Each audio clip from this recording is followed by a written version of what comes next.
guys, welcome to Industry Interviews with Sissa Strain. I'll be joined shortly by Jill Hillier. All right, I think Jill is here with us. Hello. Hi, Jill. Hi. How are you? I'm good. I'm really good.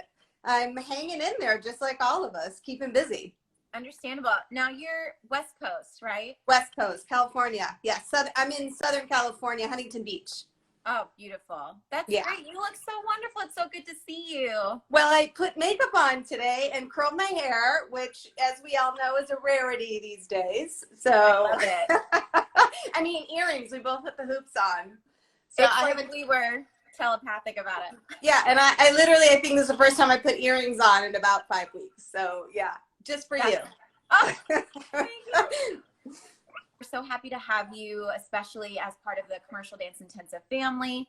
And we just want to take this opportunity to talk to you a little bit today about your career, advice you have, kind of things that you feel like the next generation could benefit from learning from your trial and error and things like that.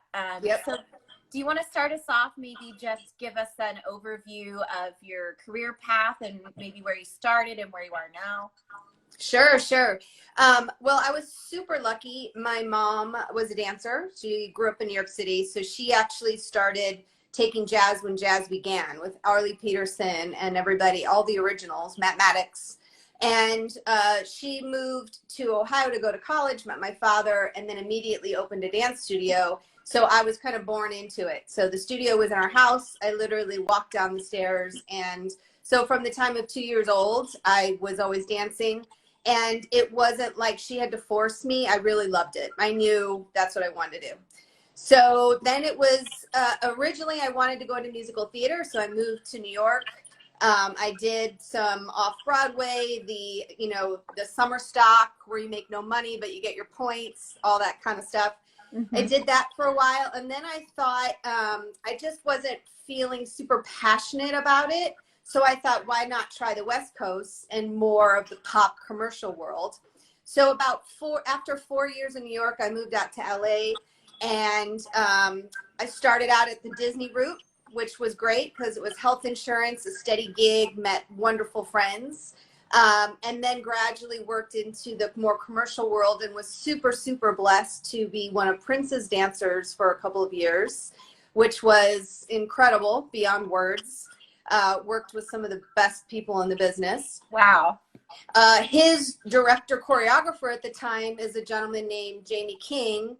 And Jamie is one of the top tour directors in the world for pop. And he saw that I had left brain, right brain.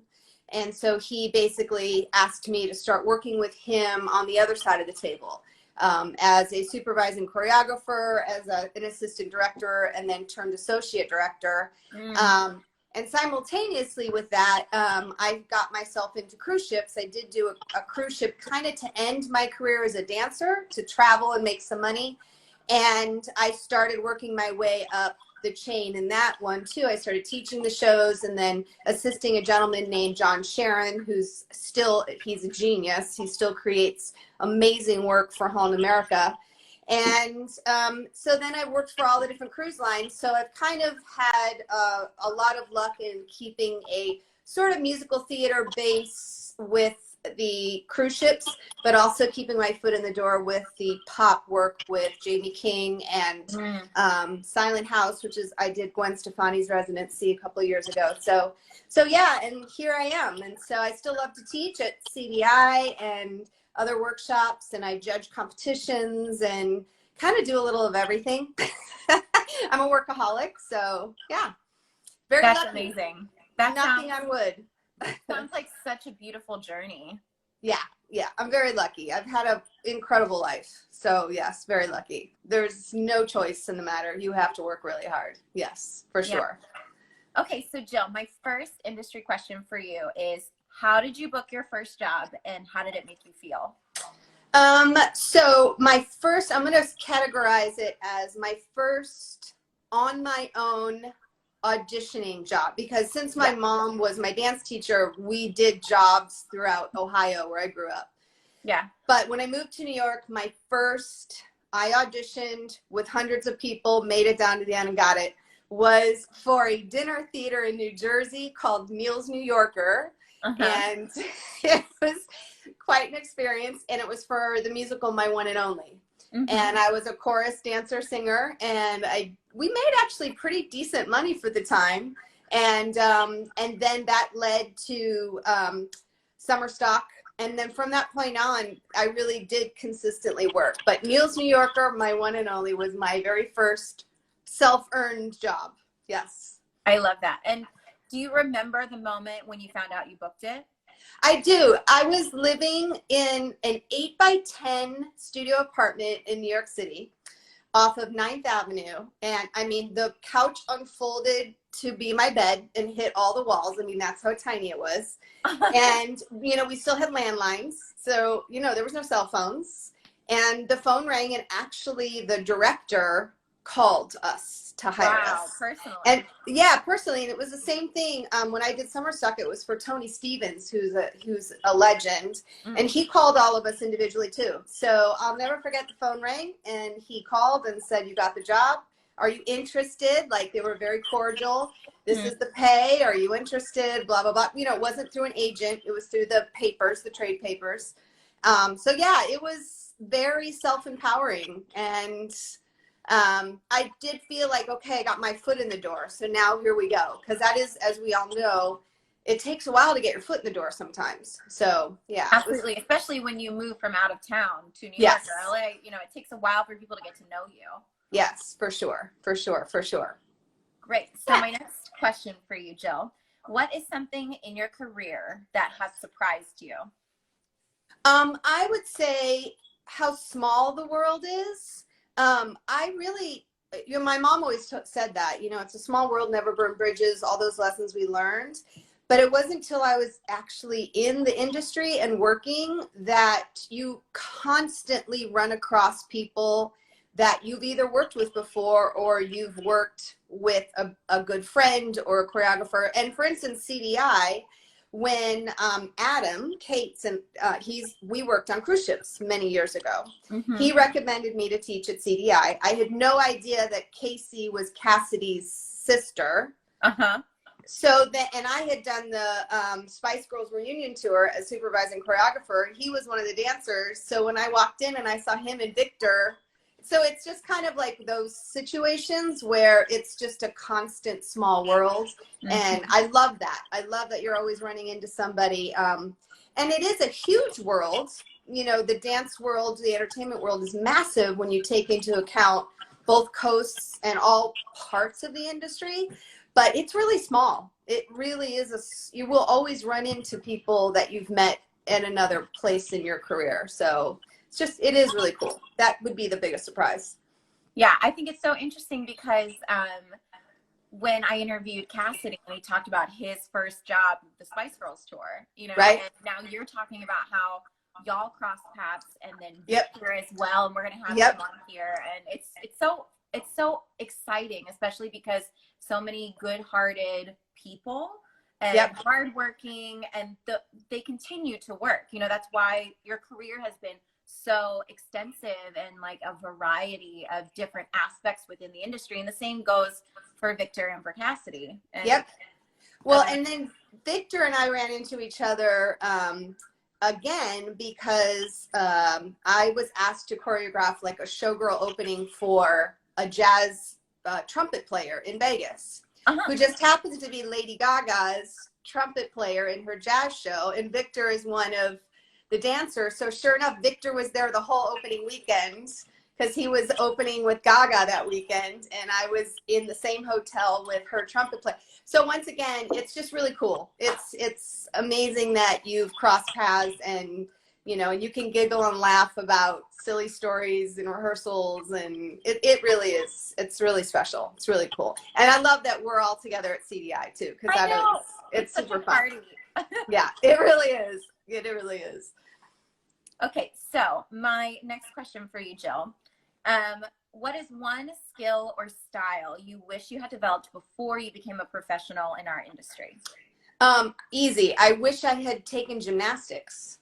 I really wish that I had learned how to tumble and do gymnastics, because all that would have helped with flexibility, with, you know, when you have to freestyle or show your trick or whatever that is. In addition to, aerial has become a huge part of performing now. And I think having a core background of some sort of gymnastics work helps that. But I didn't do any gymnastics growing up. So I wish I studied all the forms of dance. I was a good girl with that, but no gymnastics. So I would do that for sure. Cool. That's awesome. If you could go back in time, other than telling yourself to take a nap, Yeah. what advice would you give your 15-year-old self, and why? This was the hardest one for me to think about. And that is because I've always been driven, always been OCD. So I've always worked really hard. So that wouldn't be it. I think it would really be to be more grateful. You know, my dad was a school teacher, so we were a very much just a typical middle-class family in Ohio. But, you know, as a kid, you think, oh, I wish I had more. Oh, I wish my parents had enough money that I could have gone to that dance camp. I wish we had more money that I could take more classes, or I could whatever. And I wish now, looking back on it, instead of putting so much energy into what I didn't have, I would have been more grateful to what I did have, which was an incredible, loving home, a mom who was my dance teacher in my house, opportunities at my doorstep because of that. Because she grew up in New York, I went to New York every single summer, stayed with my grandparents and studied with the best teachers in New York, who then made connections. So I wish, you know, as we get older, the more grateful we are to what we have. And you always start to look at the glasses half full instead of empty. I think the older you get, you become more appreciative of what you have. But as a kid, we don't. We're always like, I want more. I wish I this, right? Instead of just, you know, being grateful what you had and really being gracious, more gracious to those people. I was a good kid, but now looking back, I wish I had been more grateful to it all. Yeah, that would really be it. Because gosh, I was lucky. Was super lucky. Yeah, that's amazing. I love that, especially because, you know, sometimes hindsight can be 2020. Yeah. And so you can think, oh, these things happened in my life because I was in this situation, or because I had this difficulty, or like I grew because of certain roadblocks, you know. Yeah. And it's sort of like one of those concepts of happiness too. It's that 100%. Especially where we are right now in the world, that we are more grateful for the four walls that we have around us. Yeah. We will embrace the fact that we are inside of these four walls all the time right now. Right. Exactly. Yeah. And I was really, you know, once again, going back, my dad was very strict. He was an educator. So, you know, grades and all that, he was super strict. And so that I used to be mad, you know what I mean, as a kid, because he was super strict. But now when I look back, I always describe my parents as my dad was the black and white. My dad was the one that was, you have to pay your taxes, you have to have health insurance, you've got to pay your bills, you've got to do this, this, and this. And my mom was the color. Live your dreams, be happy, that's the most important thing. And so the combination of those two gave me the work ethic that I needed to get to where I wanted to be, but then also gave me the dreams to live, to fulfill, instead of just going, okay, I'll go to college because it's the responsible thing to do, and I'll get a job as an accountant because it's more steady than being a dancer. And so, yeah, I was really lucky. That combination of my mom and dad really made it 100% made me who I am. 50-50 across the board. Yeah, for sure. I love that. Can you talk a little bit about your training between when you were at your mom's studio in Ohio and then your transition into New York? You just mentioned school, or, you know, did you do any like summer programs of any kind, or? Right. So since my mom was from New York City, she would take her advanced kids to New York every summer. So we would go and train. Through that, we obviously made connections with some of the teachers there. At the time, there was a genius teacher. His name was Ron Farella, and all of Fosse's dancers came from Ron Farella. Linda Haberman, the best of the best, you know. So between him, between JoJo Smith, Frank Hatchett, this woman, Michelle Asoff, Ronnie DeMarco, Phil Black, like we're talking old school 70s, 80s. She would bring them to our studio because this was also before there were conventions and competitions. Right.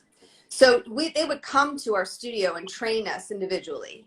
And through those experiences, they would then invite me to go and be on scholarship. So my dad had said to me I had to go to college.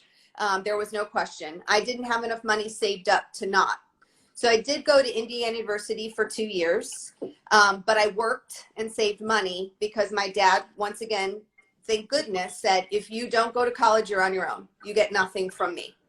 So I saved enough money in the 2 years at Indiana University, and I focused on ballet. They had a very strong ballet department. So went to there. Just so happened, once again, everything happens for a reason. The ballet teacher there had a rent-controlled apartment in New York City. So I could live, get ready, on 83rd between Central Park and Central Park West in a 3-bedroom apartment for $400 a month. So I saved enough money to have rent for a couple of months. So I told my dad after 2 years, I'm not going back to college. I really want to go to New York. And I had my scholarship lined up with Michelle Asoff at theater dance because of the connections I had made. So I didn't have to pay for my dance lessons.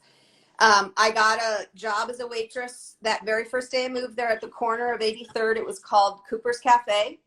So I just buckled down and did it. And so I took class every day, got my voice lessons and all that going. And then it was about 6 months later that I got Neil's New Yorker. I got my dinner theater job. And then, yeah, so if I hadn't gone to college, I wouldn't have met the ballet teacher who had the rent control. And if my mom hadn't brought those teachers from New York, I wouldn't have had a scholarship lined up. So it's just, yeah, it's the foresight of work, networking. You have to network. You have to make those connections and utilize those connections in order to get forward in your career. So yeah. Jill, did we talk about the fact that I went to Indiana too?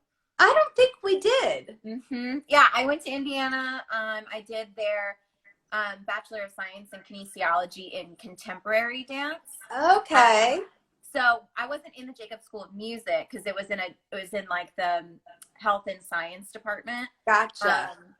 But isn't that wild? We both went to the same college. Beautiful campus. It's stunning. And then once again, worlds collide. I choreograph now for an a cappella group called Straightener Chaser. Straightener Chaser is amazing. And they're from Indiana University. So when I got introduced to them and then also told them I went to IU, it was like, okay, you're our choreographer. They're like, and done. Thank you. Yep. So see, small world. That's amazing. That's so cool. Yeah. Yep.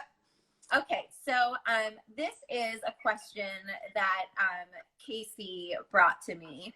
Okay. And it is from her favorite podcast, How I Built This. Okay. So for your success, what percent is luck and what percent is talent and skill? And I'm glad you phrased this question for me because I think it's different for everybody. Mm-hmm.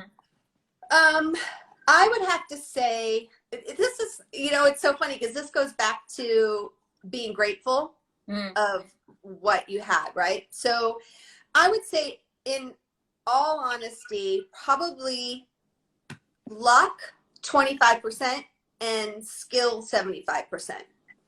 I don't know if I was lucky that my mom was my dance teacher, right? Yeah. I was lucky that I met people randomly who became roommates who made connections for me. Because as we know, a lot of it is connections that you make. Mm-hmm. But then to follow through with those connections, you have to have the skill and the talent to back it up. So, yeah, I'd say for me, it would be 25-75. Yeah, and and another factor I would put in there is look, your type, because when I first moved to California, I was lucky. It was still the all-American girl, so yeah. I moved at the right time. because as we all know, it's a lot of not just luck and your skill, but do you fulfill what they're looking for? Right. As far as a type. So yeah, it's good. And it's funny because I had friends that I was like, I just thought they were so lucky because they would just, you know, I had a friend who literally her first audition, she got the job. Very first one. Very first one. Yeah. And I was That's like, amazing. how does that happen? Yeah. Stars aligning sometimes. Yep. Yep. It's true. It's true. Jill, I have a question. Do you have any advice for the next generation of dancers as they're out in the audition world, or just something that you think would help at this current time that we're in for dancers specifically? Right. I always say you need to keep your eyes open to everything that's happening around you, because if you are one of the fortunate ones to be a dancer and go from tour to show for a long period of time, there's few of those people that their bodies can take it and they can keep up with the styles that are changing, ever changing, right? But if you really love the industry and you want to stay in it no matter what, if you stay, if you keep your eyes open to all the different aspects of our industry, then you can still dance and fulfill that, but make money and network and keep your career moving forward past the age of 50, like me, by watching and observing all the things that are happening around you.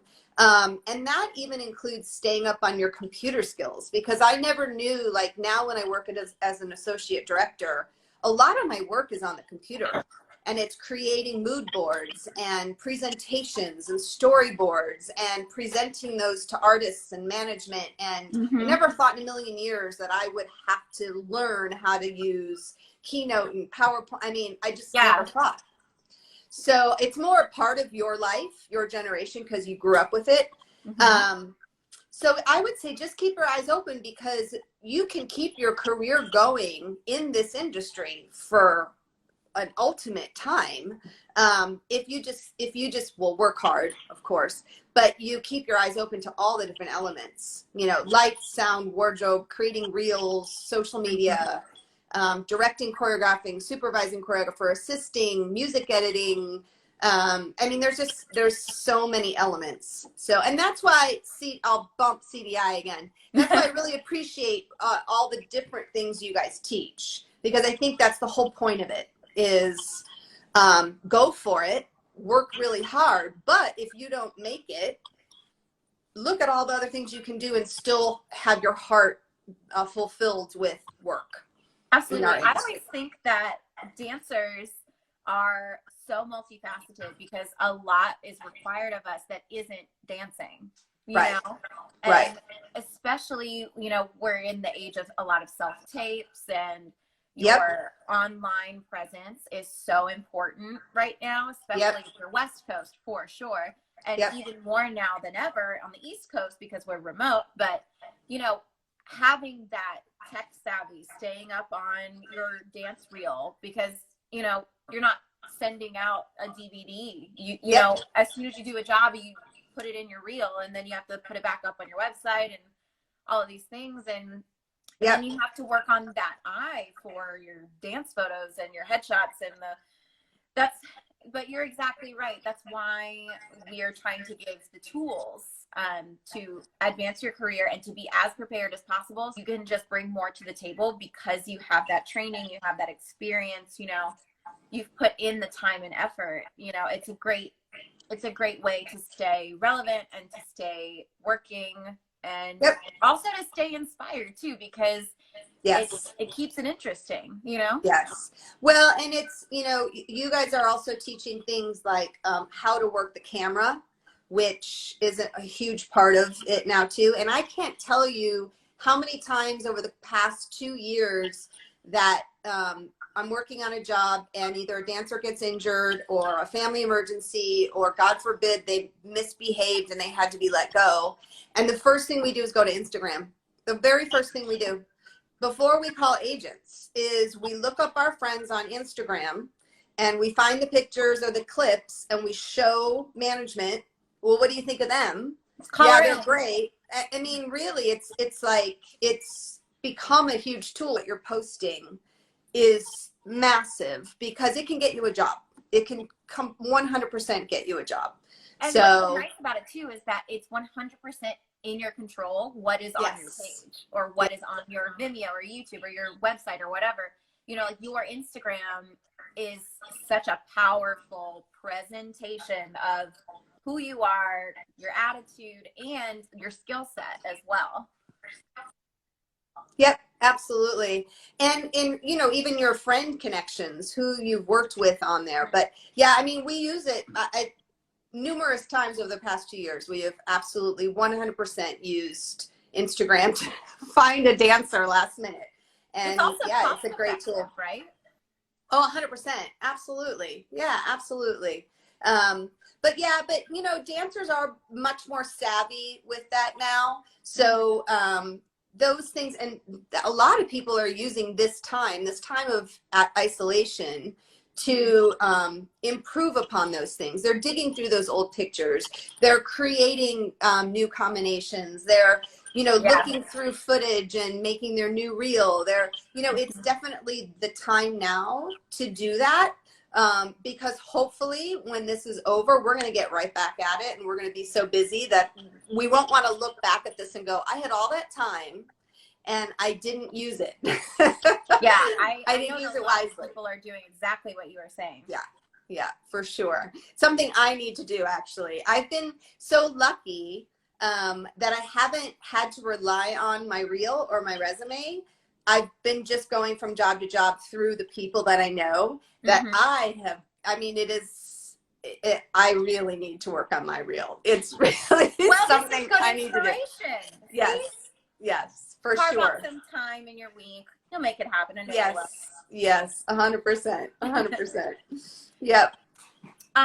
Jill, this has been just magnificent. I think that you are such a superstar, and we're so lucky to have you at Commercial Dance Intensive. And I just want to say on behalf of all of the followers and listeners that we appreciate you giving your experience and your advice, as well as like your positive attitude and work ethic. Sharing that with us is really special. And I just want to say thank you so much for joining us today. Well, thanks for having me. It was a lot of fun. My name is Jill Hillier. Are you ready to work?